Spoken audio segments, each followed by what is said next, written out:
안녕하세요. 어린이 청소년 여러분 반갑습니다. 역사작가 박광일입니다. 역사 공부하기 힘드시죠? 그런데 역사를 공부할 때 문화재를 통해서 공부를 하고 사건, 연표를 통해서 공부를 하기도 하는데 한편으로는 내가 관심 있는 주제, 예를 들어 직업을 가지고 역사를 공부해보면 어떨까 싶어서 오늘 그 내용을 준비를 했습니다.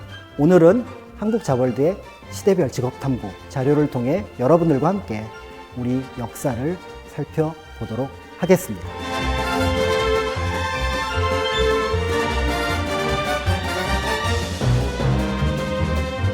직업, 굉장히 어려운 낱말인데요. 사실은 아마 직이라고 하는 것은 어떤 것을 일을 해서 그것에 대한 대가로 내가 살아가는 것을 뜻할 거고요.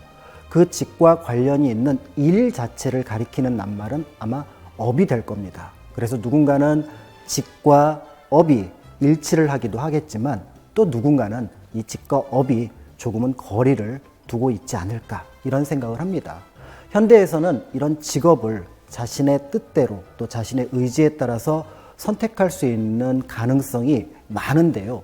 과연 예전에는 그 직업의 모습이 어땠을까요? 무엇보다도 그 직업의 본질이 어떤 의미를 가지고 있는지 역사 속에서 한번 살펴볼 필요가 있을 것 같은데요. 이 직업에 대해서 굉장히 흥미롭게 어떤 면에서 먼저 얘기한 분이 있습니다. 바로 단군 할아버지입니다. 단군 할아버지가 무슨 말을 했지? 그렇죠. 널리 알려진 이야기가 딱 하나가 있을 텐데요. 널리 세상을 이롭게 하라. 홍익인간. 아니, 이게 직업하고 무슨 상관이 있을까요? 맞습니다. 언뜻 생각해보면 크게 상관이 없어 보일 것 같은데 내가 일을 한다는 건 누군가에게 도움을 주는 거고요. 그 도움을 주는 것은 그 사람이 큰 혜택을 받아서 나에게 뭔가 보상의 대가로 칭찬이나 돈을 주는 것을 의미를 합니다. 그런 의미에서 볼 때 역사 속에 어디에서나 직업은 존재했다고 볼 수가 있고요. 그 직업의 모습을 살펴보는 것들은 여러 면에서 사실은 그 시대를 이해하는 데 큰 도움이 됩니다. 예를 들어 우리 역사의 고대사로 한번 가보도록 할까요? 고구려, 백제, 신라, 가야가 있던 그 시대입니다. 고구려, 백제, 신라, 가야 하면은 많은 얘기들이 떠오르지만 혹시 전쟁과 관련된 얘기 떠오르시지 않나요? 특히 신라의 귀족들, 화랑들 막 놀러 다녔잖아요. 이 사람들의 직업이 뭘까요? 그렇습니다. 이 사람들은 전쟁을 준비하는 군인이 어쩌면 그들의 직업이었을 수 있고 지금은 우리가 나라를 지키기 위해서 상비군을 두고 있지만 예전에는 어떻게 보면 나라를 지키는 것이 특권이면서 또 그들이 최상층의 정치적인 권력을 누리는 바탕이 되었을 겁니다. 고구려 같은 경우는 여러 직업과 관련된 내용들이 고구려 고분벽화에 등장을 합니다. 근데 거기에 보면은 바퀴를 만드는 신, 그 다음에 제철소에서 철을 만들어내는 신, 농사를 짓는 신, 이게 바로 그들에게 큰 혜택을 주는 것들이었고 그렇다면 그게 직업이었을 겁니다. 실제로 고구려라고 하는 나라는 중국과 인접해 있어서 자신들의 국력을 굉장히 높은 수준으로 올려야 했기 때문에 그런 기술적인 면들이 굉장히 높은 평가를 받아야 했고 그렇기 때문에 그 기술을 갖고 있던 기술자들, 지금의 수공업자라고 부를 수 있는 그분들을 굉장히 높이 평가를 했을 겁니다. 그런 모습들을 실제로 역사 속에서 볼 수 있는 곳이 바로 신라입니다. 여러분들은 석탈해라고 들어보셨나요? 이 석탈해라고 하는 인물이 나중에 자신이 신라에서 왕이 되는 과정에서 결정적으로 자기 집안 얘기를 하게 됩니다. 우리 집안은 말이죠, 옛날부터 숯을 썼습니다. 그리고 우리 집터에 가면은 쇠조각이 있습니다. 이런 얘기를 합니다. 숯, 쇠조각. 그렇습니다. 대장장입니다.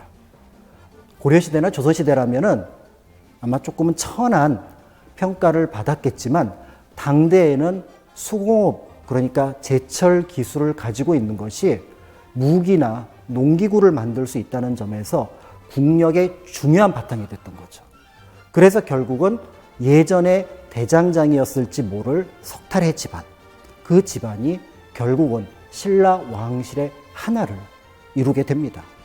그러니까 우리가 알고 있는 그 직업이 시대에 따라서 모습이 달라지고 또 역할도 달라지고, 그렇지만 그때나 지금이나 쇠는 굉장히 중요한 어떤 도구라는 점에서 역시 그 흐름과 함께 다른 점과 차이점을, 또 같은 점과 차이점을 볼 수 있다는 걸 여러분들이 짐작해 보실 수가 있을 것 같습니다.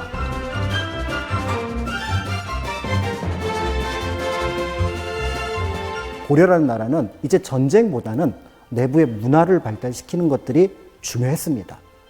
자, 문화를 발달시키기 위해서 여러 가지 고민을 했는데 그 중에 하나가 특히 불교 국가였던 고려에서는 경전을 펴내는 일이 굉장히 중요했습니다. 관청을 하나 지어야겠다. 경전 같은 거 지으려면은 또 왕명을 받아듣는 이런 책을 쓰기 위해서도 관청을 하나 지어야지. 그래서 이전에 볼 수 없었던 비서성이라는 관청이 하나 들어섭니다. 그런 가운데 그 관청에서 책을 만들어냅니다. 그때 책을 만들어내는 방식은 첫 번째, 씁니다. 근데 책을 만약에 100권 정도 만들어내야 된다. 이거 너무 힘들잖아요. 그럼 어떻게 하면 될까요? 맞습니다. 나무 판에다가 들어갈 이야기를 글자로 쓴 다음에 그거를 거꾸로 뒤집어서 팝니다. 그러면 우리가 알고 있는 목판이 되는 겁니다. 가장 대표적인 게 팔만대장경이죠. 자, 이렇게 해서 만들었는데 사실은 이 목판 기술은 이미 신라 때부터 존재했던 기술이에요. 그러니까 고려 때 이 책을 만드는 기술자분들이 조금 더 고민을 합니다. 첫 번째, 목활자. 이거 좋습니다. 목활자. 그런데 이 목활자 몇 번 찍다 보니까 내구성이 없어요. 금방 닳거나 깨져요. 금속활자. 아마 회의하는 사람이 10명이라고 치면 한 7명은 에이, 말도 마세요. 금속을, 그 비싼 걸, 그리고 그 어려운 걸, 아니, 해보자니까요. 그랬더니, 아니, 이전에 어떤 나라도 만들어 본 적이 없다니까요. 내가 공부한 바에 따르면 그거 중국에도 없답니다. 그러니까 해보자니까요. 해봤던 것 같아요. 지금 국립중앙박물관을 포함해서 북한에 금속활자가 몇 점 남아 있습니다. 그리고 여러분들이 정말 잘 알고 있는 현존하는 가장 오래된 금속활자로 찍은 책, 직지심체 요절도 남아 있습니다.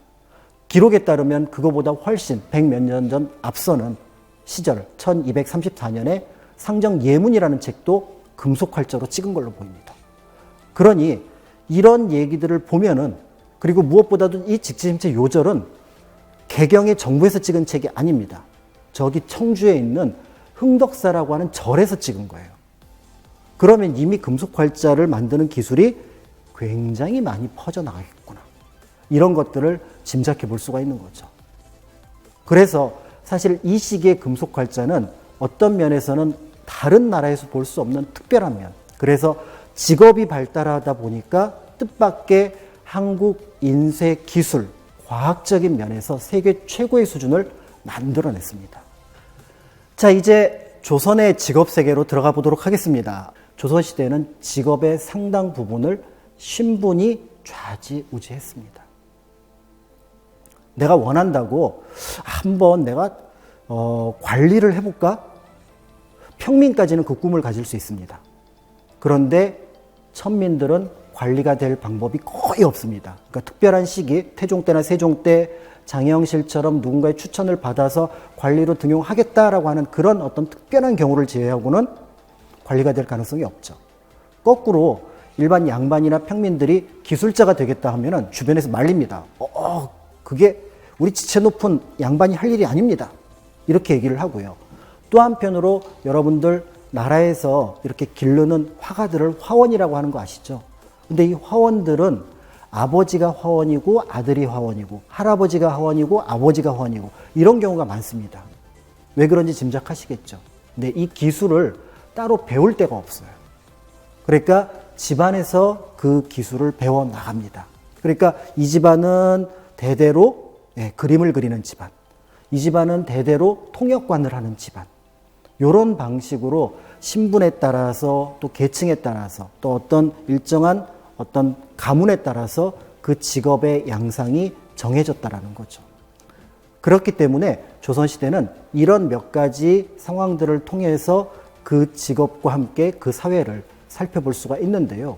그런데 이 조선이라는 나라가 정말 대단한 나라거든요. 모든 것들을 법으로 규정하고 그 법에 맞춰서 운영해 나가기도 했습니다.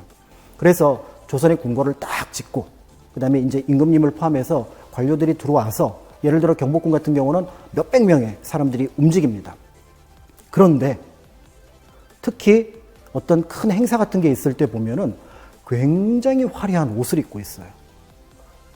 저 누가 만들었을까? 그 옷을 만드는, 물론 이제 그것 말고도 뭐 귀한 물건들을 보관하거나 또 제작하는 일도 겸해서 했지만 주로 옷을 만들었던 이 관청이 바로 상의원이라고 하는 관청입니다.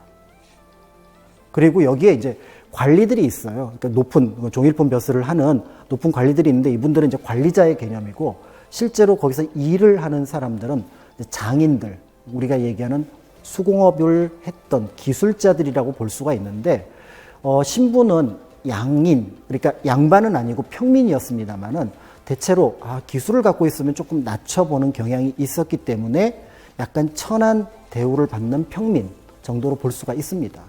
근데 이들의 숫자가 하나의 관청인데도 불구하고 인원이 거의 500명에 육박합니다. 어마어마한 숫자죠. 그렇게 많은 사람이 필요해? 라고 생각을 하지만 한번 처음부터 생각을 해볼까요? 옷을 만드는 과정을 떠올려 보는 겁니다.